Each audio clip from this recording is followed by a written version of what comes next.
செல்ல நமக்கு வாக்கு செலுத்த காத்திருக்கும் நம் தாய் தமிழ் உறவுகளை வணங்குகின்றேன். தேர்தல் ஆரம்பித்து விட்டது. பிரச்சார கூட்டங்கள் ஓடிக்கொண்டிருக்கின்றது. எத்தனையோ வேட்பாளர்கள் உங்களை வந்து சந்தித்திருப்பார்கள். ஆனால் உண்மையில் ஒரு மனித வேட்பாளர் என்றால் அது நாம் தமிழர் கட்சியின் சார்பாக நிற்கின்ற பிள்ளைகள் மட்டும்தான். காரணம் என்னன்னு நான் சொல்றேன். இங்க யாருமே வந்து அவங்களை நம்பி அவங்களுடைய திறமையை நம்பி யாருமே நிக்கல. எடுத்துக்காட்டுக்கு நீங்க எடுத்துக்கங்க, ஐயா சிதம்பரம் அவருடைய தவ புதல்வன்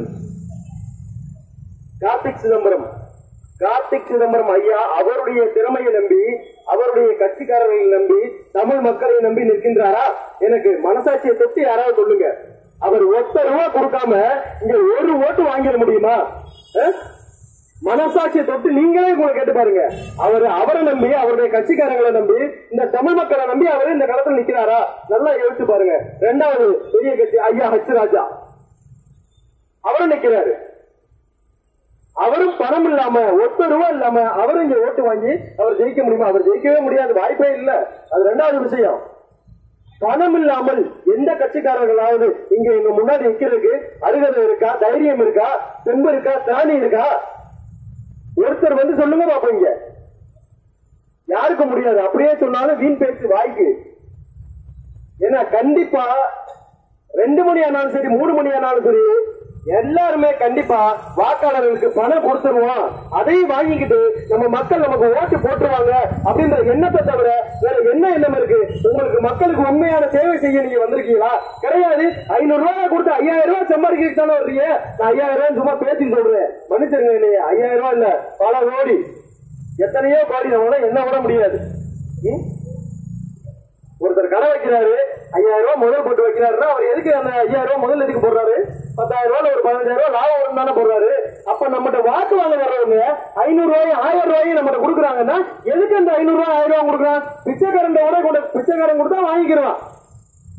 நம்மகிட்ட வந்து எதுவுமே வாங்காம நம்ம எந்த வேலையும் செய்யாம நம்மகிட்ட வந்து ₹500 1000 கொடுக்குறான்னா நம்ம என்ன பிச்சைக்காரங்களா? இல்ல நான் தெரியாம தான் கேட்கிறேன், நம்ம பிச்சைக்காரங்களா? நமக்கு கையால் இல்லையா? நம்ம உழைக்கலையா? நம்ம சாப்பிடலையா? அவங்க கொடுக்குற அந்த ₹500 1000 வச்சு எத்தனை நாளைக்கு நம்ம சாப்பிடுவோம்? 5 வருஷத்துக்கு அந்த ₹500 1000 வச்சு நம்ம சாப்பிடுவோமா? அந்த ₹500 1000 தீர்ந்ததுக்கு அப்புறம் ₹500 1000 கொடுக்குற எங்களுக்கு 10,000 கொடுக்குறாங்கன்னா அந்த 10,000 தீர்ந்ததுக்கு அப்புறம் நீங்க என்ன பண்ணுவீங்க? அதை வச்சுதான் நம்ம குடும்பம் நடத்த போறோமா? கிடையாது. பணத்தை எதிர்த்து போராடி கொண்டிருக்கின்றோம். உங்களுடைய பிள்ளைகள் எங்களிடம் ₹1 கிடையாது, காசு கிடையாது, பேரு கிடையாது, எங்களோட பணபலம் கிடையாது, படைபலம் கிடையாது. உங்களை நம்பிதான் நிக்கிறோம். நாங்க பெரிய பெரிய கட்சின்றாங்க. நாங்க பாரதிய ஜனதா, நாங்க வந்து தேசிய கட்சி, நாங்க காங்கிரஸ் தேசிய கட்சி, நாங்க அதிமுக, நாங்க ஆட்சியில இருக்கோம், நாங்க திமுக பல ஆண்டுகள் ஆட்சியில இருக்கோம். அப்புறம் எதுக்கு நீங்க எல்லாம் வந்து கூட்டணி தர்றீங்க? ஒருத்தராச்சு தெம்போட திராணியோட நாங்க யாரோடையும் கூட்டணி இல்ல, நாங்க அதிமுக, நாங்க இந்த இடத்துல ஆட்சி நடத்திருக்கோம், மக்களுக்கான ஆட்சி நடத்திருக்கோம், மக்கள் ஆட்சி நடத்திருக்கோம் அப்படின்னு வாய்களையே பேசுறவங்க ஏன் மக்கள் முன்னாடி தனியா போய் நிக்க முடியல? நின்றா அடிப்பான், ஓட முடியாது, ஓட விட்டு அடிப்பான், அப்பவும் வாங்க முடியாது. அதனாலதான் என்ன பண்றேன், ஒரு கூட்டணியை சேர்த்துக்கிற பாக்குறீங்க. ஆனா அந்த கூட்டணி அடி வாங்குற கூட்டணிங்கிறது தெரியல. வாக்கு இல்லாம என்ன போறீங்க, கட்டுத்தொகை இறந்து நிக்க போறீங்க அப்படிங்கிறது உங்களுக்கு தெரியல. அது தேர்தல் முடிவுல உங்களுக்கு தெரியும். எனது அண்ணன் தம்பிகள்கிட்ட நான் சொல்றது ஒன்னே ஒண்ணுதான், ஒன்னே ஒண்ணு சொல்றேன், அதை மட்டும் கேட்டுக்குங்க. இந்த தேசிய கட்சிகளுக்கு மட்டும் இங்க நம்ம இடம் கொடுத்துட்டோம்னு வச்சுக்கோங்களேன், இந்த திராவிட கட்சிகள் நாட்டை அழிச்சு நாசமாக்கிட்டா, சுடுவாராக்கிட்டான். அவங்க மூலமா இந்த தேசிய கட்சிகள் உள்ள வருது. இதுக்கு முன்னாடியே காங்கிரஸ் நம்ம இருந்துகிட்டே தான் இருக்குது.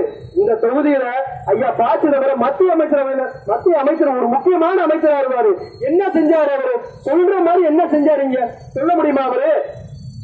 நான் சொல்லுவேன், நிறைய செயலை செஞ்சு கூட வழக்கு அடைஞ்சுக்கிட்டு இருக்காப்ல. அதான் செஞ்சிருக்காங்க. வேற என்ன?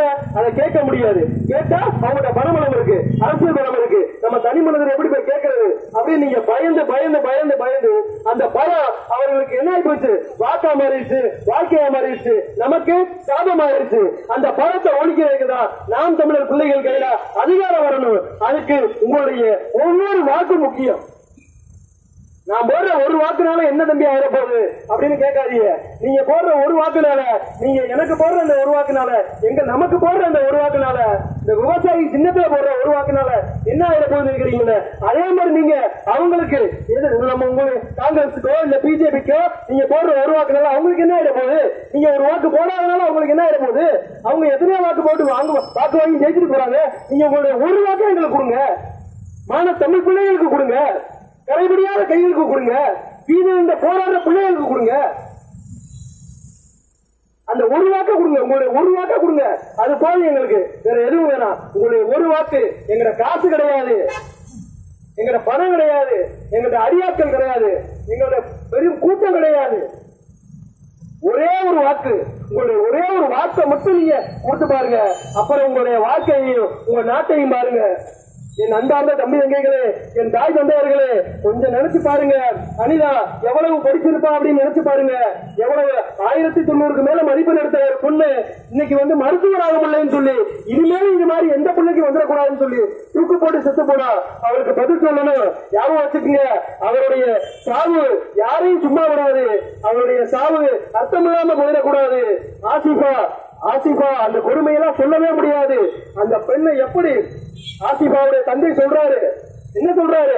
எல்லா இடத்துலயும் வரணும், நாங்க சுத்தி முத்தி அந்த பிள்ளை எங்கெங்கெல்லாம் போவோம், அந்த எல்லா இடத்துலயும் வரணும். ஆனா கோயில மட்டும் தெரியல. ஏன்னா கோயில் புனிதமானவன் நாங்க நம்பணும் அப்படின்னு. அவளை புனிதமானதை நம்பின ஒரு புனிதமான ஒரு இடத்துல வச்சு இவ்வளவு கேவலமான ஒரு நாசகரியமான ஒரு செயலை செஞ்சிருக்காங்களே. இவெல்லாம் மனிதர்களா? மனித குலத்திற்கு எதிரானவர்கள் இல்லையா? என்னுடைய தம்பி தங்கைகள், தாய் தந்தையர்கள், இதே நிலைமை தமிழ்நாட்டிலையும் நடக்கும். அப்ப நீங்க எதிர்த்து கேட்டீங்கன்னா இன்னைக்கு முகிலன் மாதிரி நீங்களே காணப்பாங்க. அப்படி இல்லைன்னா 13 மாதிரி போய் சுட்டுக் கொள்வா. அப்படி இல்ல நீங்க 50 ரோட்ல திருந்தாலும் சரி, எழுக்கர் திருந்தாலும் சரி, உங்களை என்னன்னு கேள்வி கேட்க மாட்டா. நீங்க செத்து போனாலும் சரி, உங்களை என்னன்னு கேள்வி கேட்க மாட்டா. அப்புறம் நிற்கிறது இந்த நார்த்தவளர் பிள்ளைகள் தான். நீங்க இன்னைக்கு வாக்கு செலுத்தினாலும் சரி, வாக்கு செலுத்தினாலும் சரி, நாங்க உங்களை நீங்க வாக்கு செலுத்தினாலும் உங்களை விட்டுட்டு போயிட மாட்டோம். உயிர் வரைக்கும் சரி, உயிர் போனாலும் சரி, என்னுடைய பிள்ளைகளும் என்னுடைய சந்ததிகளும் வாழ்வதற்காக உங்கள்கிட்ட நாங்க திரும்ப திரும்ப திரும்ப திரும்ப வந்துகிட்டே இருக்கோம்.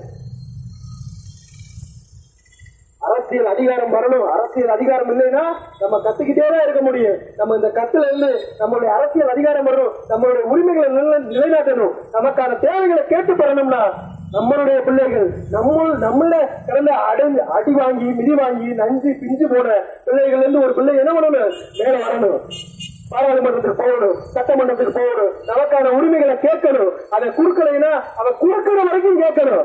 சும்மா ஐயா தம்பி தர மாதிரி ஐயா மத்த எம்பிக்கள் மாதிரி என்ன பண்றது இல்ல, சும்மா ஒரு தடவை சொல்லுவோம்பா நாங்க வெளிநடப்பு பண்ணி வந்துட்டோம், அந்த மாதிரி வரமாட்டோம். கிடைக்கிற வரைக்கும் உன்னால் முடியும் வரை போராடு. அப்படிங்கிறது உன்னால முடிகிற வரைக்கும் இல்ல, நீ நினைச்ச நினைப்பு, நீ வச்ச உன்னுடைய இலக்கு முடியும் வரை அடையும் வரை போராட வேண்டும். அதனால என்னுடைய அன்பார்ந்த தாய் தம்பிகள், தாய் தந்தையர்கள், அண்ணன் தம்பிகள் விவசாய சின்னத்தில் வாக்களித்து என்னுடைய சகோதரி சக்தி பிரியா அவர்களை பாராளுமன்றத்திற்கு அனுப்ப வேண்டும். அவர்கள் உங்களுக்கான உரிமைகளை கேட்டு பெறுவார், உங்களுக்கான உரிமைகளை கேட்டு பெறுவார் என்பதை நான் ஆணித்தரமா நான் சொல்லிக்கிறேன். இப்ப இருக்கிற எம்பி மாதிரியும் இல்ல, இதுக்கு முன்னாடி இருந்த எம்பி மாதிரியும் இல்ல.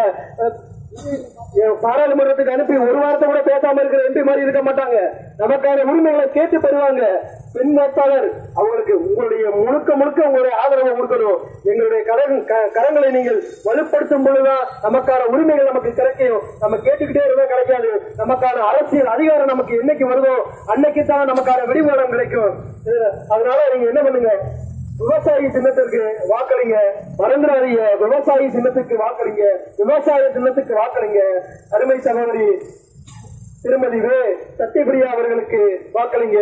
வாக்களித்து அவருடைய கரங்களை வலுப்படுத்தி பாராளுமன்றத்திற்கு அவர்கள் செல்ல வேண்டும். நமக்கான உரிமைகளை தட்டி கேட்க வேண்டும். நமக்கான உரிமைகளை தட்டி பறிப்பவர்களிடமிருந்து அதிகாரத்தை நாம் வைத்து கேட்க வேண்டும்.